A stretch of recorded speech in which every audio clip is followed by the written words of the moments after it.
अध्ययन बिना मनन के कुछ भी नहीं है।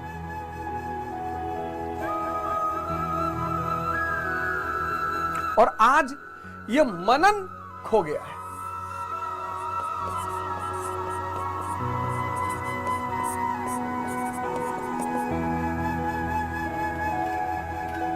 अभी गीता स्वामी नाम उन्होंने 1 साल पहले दिया मुझे छत्तीसगढ़ में, तो अब मैं इतनी जुर्रत तो कर नहीं सकता कि मैं उस पर प्रवचन करूं, इतनी सामर्थ्य मेरे में नहीं है, इतनी शक्ति मेरे में नहीं है।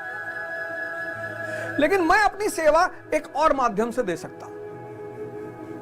मैं इस पूरे जो लिखा हुआ है उसको रेखा चित्र कर सकता हूं, डायग्राम बना सकता हूं।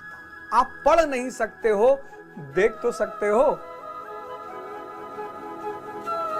और जब देख के समझने लगोगे तो पढ़ने में मजा आने लगेगा। तो मैं यहीं से गुरु महाराज का चरण वंदन करता हूं। और ये जो मेरा शो है 4th लॉ, इसमें एक श्लोक रेखा चित्र के रूप में आपके सामने रखा जाएगा। पहला श्लोक, यहीं से मैं शुरुआत करता हूं, यहीं से गुरु महाराज के चरणों में वंदन करता हूं, उनसे आशीर्वाद लेता हूं कि गुरु महाराज मुझे आशीर्वाद दें कि मैं इनके चित्र बना सकूं। मैं एक बार फिर से कह रहा हूं, मैं इस पे प्रवचन नहीं कर सकता, इतना अधिकार मेरे पास नहीं है और ना इतनी क्षमता अभी मेरे पास है। सिर्फ डायग्राम बनाना, रेखा चित्र बनाना हर श्लोक का, कि आप उस डायग्राम को देखो और कनेक्ट करो और मनन करो। और जहां डाउट हो, जहां संदेह हो, वहां गुरु महाराज या गुरु महाराज के अलावा जो हमारे और संत हैं वहां पे, उनसे आप संपर्क करके फिर उनसे पूछिए कि इसका मतलब क्या है। ऐसा होने से शायद ये जो आज समस्या, संकट, चुनौती, डिप्रेशन, उसको कुछ हद तक संभाला जा सकता है। धर्म रहस्य है। बहुत सारे विद्वान कहते भाई मैं एग्नोस्टिक हूं। धर्म रहस्य है। क्यों रहस्य? इसको कहा नहीं जा सकता। गुरु नानक देव जी ने कहा है, मरने की गति कही न जाए और कहे जो पाछे पछताए। ये गुरु नानक देव जी के स्टेटमेंट है कि आत्म अनुभूति की गति कहीं नहीं जा सकती और जो कहता है वो पछताता है। धर्म रहस्य है, रहस्य। इस रहस्य को कोई गुरु ही खोल सकता है। इसीलिए हिंदुस्तान ने गुरु की परंपरा पर बहुत जोर दिया। आज लोग कह रहे हैं रामचरितमानस में ये लिखा है, रामायण में ये लिखा है, 10 हाथ नहीं होने चाहिए, 10 सर नहीं होने चाहिए। मुझे पता है, एहसास है मुझे कि आप किस संदर्भ में इन बातों को कह रहे हैं, लेकिन कोई बात नहीं, उस पर मुझे जाना ही नहीं है। लेकिन मैं चाहता हूं कि इस यथार्थ गीता को लोग पढ़ना शुरू करें, तो जैसे मुझे रास्ता मिला, मुझे जीवन मिला, मुझे उन्नति मिली, मुझे शांति मिली, वो शायद गुरु महाराज की कृपा से आपको भी मिले। तो पहला श्लोक, धृतराष्ट्र उवाच। मेरी संस्कृत बहुत अच्छी नहीं है, फिर भी मैं पूरी कोशिश करूंगा कि कहीं भाषात्मक त्रुटि ना होने पाए। अगर होती है तो मुझे क्षमा करिएगा। धर्म क्षेत्रे कुरुक्षेत्रे संवेविता युयुत्सवः मामका पांडवश्चैव किम कुर्वत संजय। बड़ा प्यारा श्लोक। धर्म क्षेत्र कुरुक्षेत्र,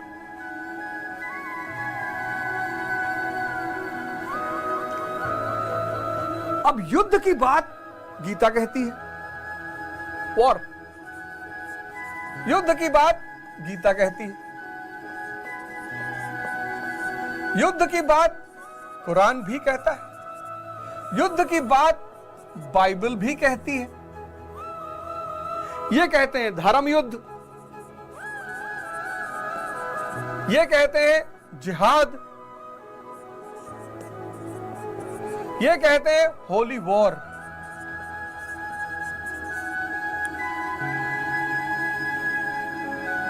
कौन सा युद्ध?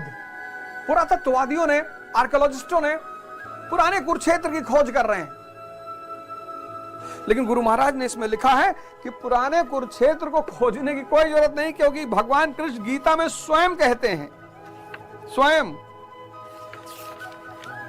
प्रश्न नंबर 2 डार्क ब्लैक में लिखा है, इदम शरीरम कौन्तेय क्षेत्र मित्यभिधीयते। अर्जुन, यह शरीर ही क्षेत्र है। क्षेत्र क्या है? शरीर। भगवान कृष्ण कह रहे हैं कि यह शरीर, श्री कृष्ण कह रहे हैं कि यह शरीर ही क्षेत्र है। अर्जुन, यह शरीर ही क्षेत्र है, और जो इसको जानता है इसको पार पा लेता है। वो क्षेत्रज्ञ है, जो जान जाए इसे वो क्षेत्रज्ञ। कहीं बाहर लड़ाई नहीं हो रही है, कहीं बाहर लड़ाई नहीं हो रही है।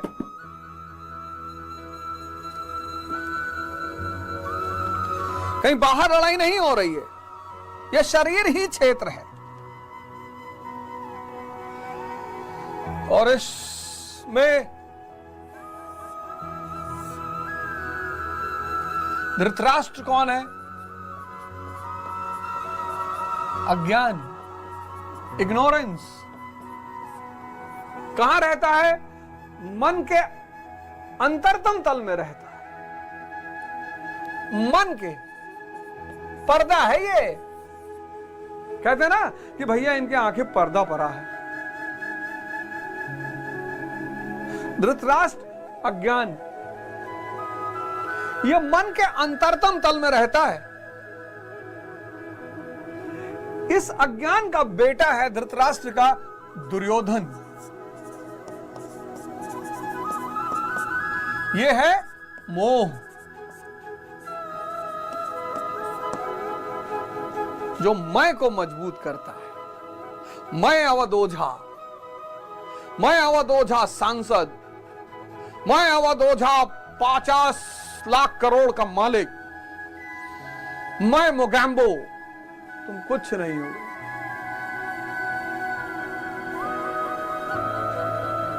मोह और प्रेम में अंतर है।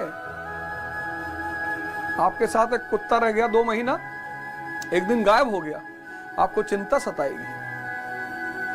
संबंध कोई नहीं है, बस 2 महीना साथ रह गया। मोह, इसी को सारे विद्वानों ने बंधन कहा। प्रेम को किसी ने बंधन नहीं कहा। कबीर ने कहा, प्रेम गली अति साकरी जामे दो ना समाए। प्रेम में तो दूसरा हो ही नहीं सकता, मोह में दूसरा होगा। मेरा घर, मेरी पत्नी, मेरी संपत्ति, मेरा बवाल, मैं। ये मोह से, मोह जो है मैं को मजबूत करता है। दुर्योधन, और ये बेटा किसका है? अज्ञानता का।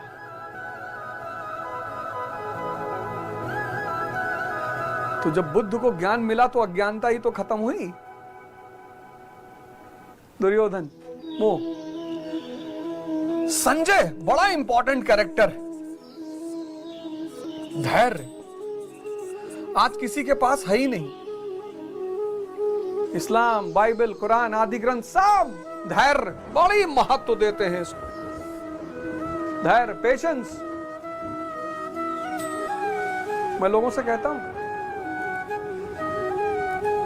कि 40 घंटा बैठ के मूवी देखी जा सकती है, 40 घंटा बैठ के नाच देखा जा सकता है, 40 घंटा बैठ के परपंच किया जा सकता है, 40 घंटा बैठ के ताश खेला जा सकता है, और न जाने क्या क्या। लेकिन आधा घंटा आंख बंद करके ध्यान करना बहुत बड़ी चुनौती है। और आपका मन पावर सेंटर, सारा काम उसी से होता है। आज मैं युवाओं को देखता हूं, इतने इंपेशेंट है।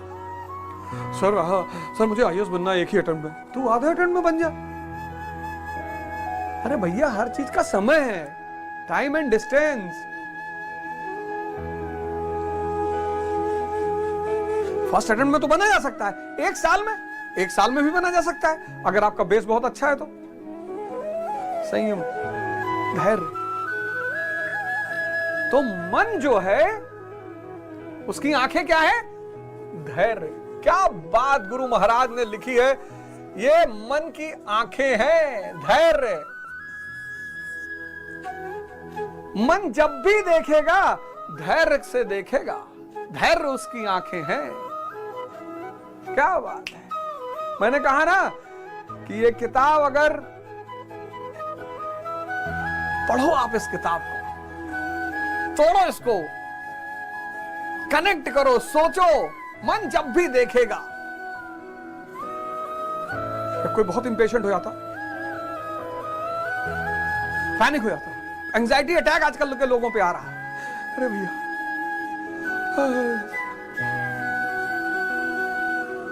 कामी, क्रोधी, लालची, इनसे भक्ति ना हो।